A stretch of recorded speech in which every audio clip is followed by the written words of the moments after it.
J'ai rien à dire. J'ai longtemps cru que j'avais rien à dire. De toute façon, quoi que je dise, ça serait pas intéressant. Les autres avaient l'air de tellement en connaître plus sur la vie que moi. Je veux dire, j'étais pas très cultivée, hein. Ils avaient l'air tellement de s'y connaître, eux, les autres. J'aurais eu l'air ridicule, moi, si je l'ouvrais pour dire un truc pas intéressant du tout. Alors je me suis tue. Très, très longtemps, je me suis tue. À l'école, j'étais plutôt la fille sage, qui ne faisait pas trop de bruit et qui ne dérangeait personne. Sur mes bulletins de notes, c'était écrit un truc du genre « Bon élève, mais ne participe pas assez en classe. » Gna gna gna gna gna gna. C'est toujours la même chose, de toute façon. Les années collège sont celles que j'ai le plus détestées. Il n'en ratait pas une, ces autres, qui avaient l'air tellement intelligents. Je me souviens des moqueries sur mon nom de famille, ma tenue vestimentaire, et puis plein d'autres trucs, hein. Puis le soir, je rentrais, je disais rien, j'étais l'exemple de la famille. Je me devais de me montrer l'exemple. Tu sais, en tant qu'aînée de la famille, je me devais de faire valeur d'exemple. J'avais des bonnes notes à l'école et j'avais toujours le sourire. Comme ça, c'était bien. C'était bien pour les autres, mais pour moi, j'en suis pas sûre. Oh, t'en fais pas, je ne suis pas traumatisée. Je crois que je me suis plutôt bien rattrapée depuis. Donc, tu vois, on n'est pas un cas désespéré dans sa vie, hein, tout est possible. Hein. Du côté de la parole, je crois que je l'ai bien libérée. Et ça fait du bien. Seulement, ça s'est pas fait en un jour. Aujourd'hui, quand je repense à ces moments-là, ça me paraît super loin. C'est presque comme si c'était une autre vie. L'époque où je devenais rouge comme une tomate dès que je devais sortir un mot. Franchement, quand je pense qu'aujourd'hui je fais des conférences, avant c'était pas possible, hein, c'était au-delà de ma réalité, impossible. La peur d'être ridicule, la peur de dire une connerie, la peur du jugement, la peur du regard des autres. Bon, tu vois bien, ça fait une super belle collection, quoi. Bon, je sais pas du tout pourquoi je raconte ça. C'est pas grave, on continue. Hein. Le message, c'est le message, hein. Tu te rappelles ? Bon, finalement, dans la vie, c'est toujours les mêmes peurs qui nous poursuivent. Pourtant, lors de nos premières années sur Terre, on n'en a clairement rien à foutre. Franchement, les enfants en bas âge sont nos meilleurs exemples. Tu as peur d'être jugé, peur d'être ridicule, de ce qu'on va penser de toi. Observe un enfant, tu trouveras toutes les réponses. Franchement, on n'a pas besoin de chercher bien loin. Je pense que le monde serait bien plus heureux si chacun se reconnectait à son âme d'enfant. Je me souviens de mes débuts en coiffure, où j'étais rouge écarlate dès que je devais rentrer en relation avec un client. Ah, je te jure, c'était sportif. Hein. Je crois que j'ai dépassé beaucoup de peur dans ma vie à ce moment-là. Bon, un peu maso, je t'avoue, la meuf timide de choisir un métier où le relationnel, le dialogue, la communication est au centre. Mais non, mais pas du tout. Je crois que mon âme, elle savait très bien où elle voulait m'emmener à cette période de ma vie. Aujourd'hui, ça me fait sourire. Et non, je te l'annonce officiellement, la timidité n'est pas une fatalité. Si tu es timide et que tu écoutes ce podcast, sache que tu peux dépasser ça et oser toi aussi. J'en suis la preuve vivante.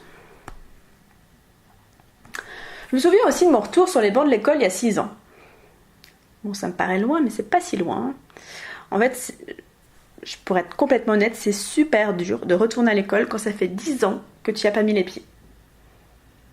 Mais c'est faisable et tu peux même en ressortir vivant. La preuve, je l'ai fait. Alors tu peux le faire aussi. Bon, si t'as envie, bien sûr, hein. Ne te force pas à aller à l'école si t'as rien à y faire. Hein. Bon, par contre, si j'ai un conseil à te donner, ne te mets pas la pression comme moi je l'ai fait. Ça m'a complètement paralysée. C'était une horreur. Ça a bloqué ma créativité, je me suis perdue en chemin, c'était la catastrophe, pas possible. Bon, je te rassure, je me suis retrouvée en route, mais à quel prix ? Il aura fallu que je frôle le burn-out pour me réveiller. Et encore, je suis pas sûre de l'avoir frôlé, je pense que je l'ai atteint, le burn-out. Hein. Parce qu'un matin, je pouvais pas me lever, ni psychologiquement, ni physiquement, et je souhaite ça à personne. Alors, s'il te plaît, ne va pas jusque-là. Tiens, je me souviens aussi de mon premier projet photo, où on m'a donné carte blanche, alors que je débarquais de nulle part. Ce projet a changé le cours de mon existence. Je crois que c'est à partir de ce moment-là que j'ai le plus libéré ma parole. Je suis devenue porteuse de projet, chargée de communication, coiffeuse, maquilleuse, photographe, intervieweuse, négociatrice de partenariat, blogueuse, influenceuse, fervente démonstratrice du tout est possible et bien d'autres choses encore. Liste non exhaustive. À 30 ans, c'était il n'y a pas si longtemps que ça, j'ai sauté sur un trampoline qui m'a propulsée là où je suis aujourd'hui. Quelle folie! Plutôt bien joué pour une meuf qui avait rien à dire à l'origine. Ouais, bah je me lance des fleurs, pourquoi pas. On a le droit, on peut bien se lancer des fleurs soi-même. Hein. Qu'est-ce que t'en penses? Moi, j'en pense que c'est bien. Bon, aujourd'hui, ça fait presque une semaine que j'ai pas du tout publié de vidéo sur ma chaîne YouTube. Parce que c'est comme ça. En ce moment, j'ai pas envie de montrer ma tête. Pourtant, je pense qu'elle est bien, ma tête, mais je sais pas. J'ai pas envie de montrer ma tête. C'est la vie, hein, c'est comme ça. Hier, j'ai eu envie d'écrire un article, et puis en fait, non. Ce matin, je me suis dit, j'ai rien à dire, en fait. J'ai vraiment plus rien à dire. Bon, ok. Commençons par cela, et voyons où ça nous mène. Donc, tu comprends mieux le titre de ce podcast. Bon, après ces quelques lignes, en fait, je crois que c'est impossible de ne plus rien avoir à dire du tout. Tu peux ne pas avoir envie de montrer ta tête, ne pas avoir envie de parler ou d'écrire, mais c'est pas possible de n'avoir rien à exprimer du tout. Ne serait-ce qu'envers toi-même, envers nous-mêmes, quoi. Il y a toujours quelque chose qui ne demande qu'à s'exprimer. Ça passera par le corps, la voix, l'écriture, la peinture, le mouvement, la danse, la créativité sous toutes ses formes, la parole, le chant, le rire, les larmes et tout plein d'autres formes.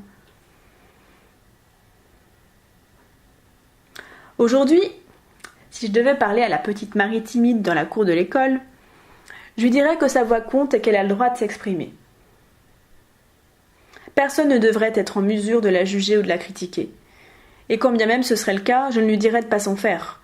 Car malgré tout ce qu'elle va traverser dans sa vie, elle s'en sortira plus forte, plus libre, plus sereine.